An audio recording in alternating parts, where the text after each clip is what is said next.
तर सगळ्यात आधी आपल्याला समजून घ्यायचं आहे की नरकळी निघण्यामागचं शास्त्रीय कारण काय.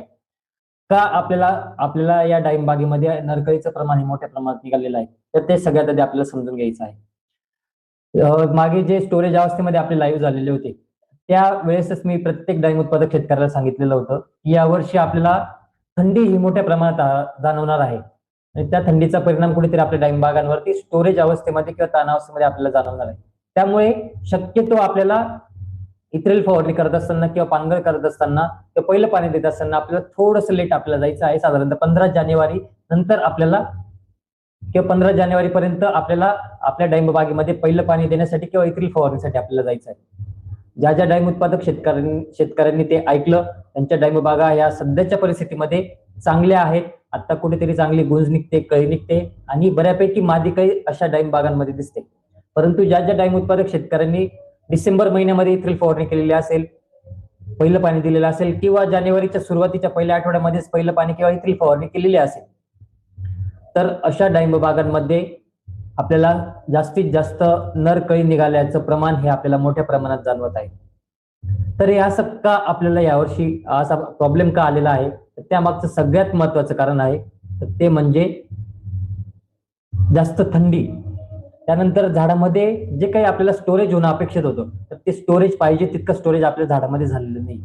त्यानंतर ज्यावेळेस आपण इथ्रेल फवारणी केलेली होती, त्यावेळेस आपण पहिलं पाणी दिलेलं होतं, त्यानंतर सतत पहिले 20 ते 25 दिवस आपल्याला सतत जे काही ढगाळ वातावरण भेटलेलं आहे, इथ्रेल फवारणी केल्यानंतर किंवा पहिलं पाणी दिल्यानंतर जे सतत आपल्याला जवळपास फेब्रुवारीच्या पहिल्या आठवड्यापर्यंत आपल्याला ढगाळ वातावरण बऱ्यापैकी सगळ्या महाराष्ट्रामध्ये आपल्याला होतं, तर त्या ढगाळ वातावरणाचा सुद्धा कुठेतरी परिणाम हा आपल्या झाडावरती झालेला आहे.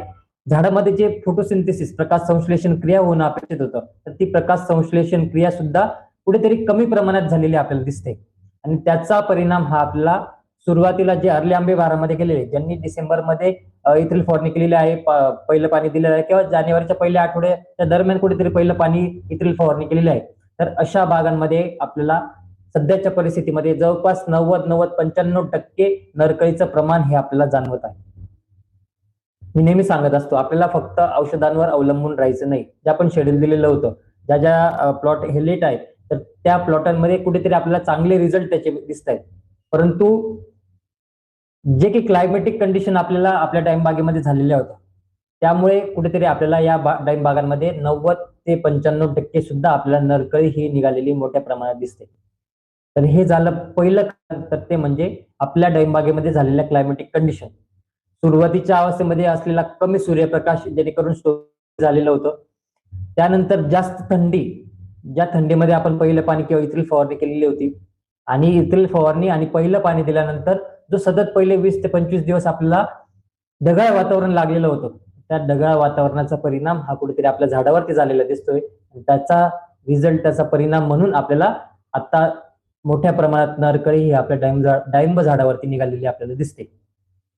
त्यानंतर दुसरं जे काही कारण आहे, जर आपण स्टोरेज अवस्थेमध्ये जर आपलं काम हे कुठेतरी कमी पडलेलं असेल, मी प्रत्येक डाळिंब उत्पादक शेतकऱ्याला सांगत असतो की आपल्याला बेसल डोस हा स्टोरेज अवस्थेमध्ये लावायचा आहे. आपली डाळिंब बाग ही हार्वेस्टिंग झाल्याबरोबर लावायची आहे.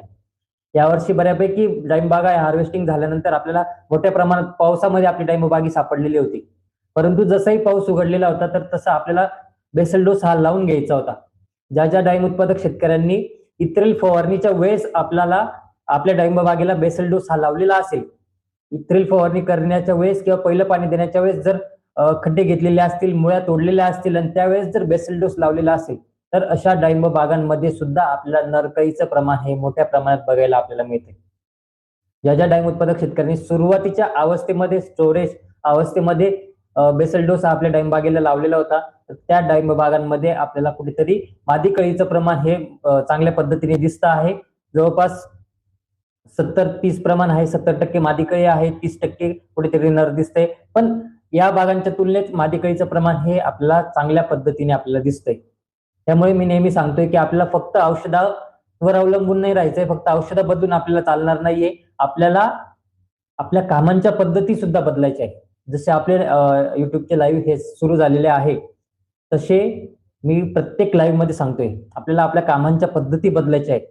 जे आपण कामं करतोय तर ते त्यावेळेस आपल्याला गरजेचे आहेत का हे आपल्याला बघायचं आहे.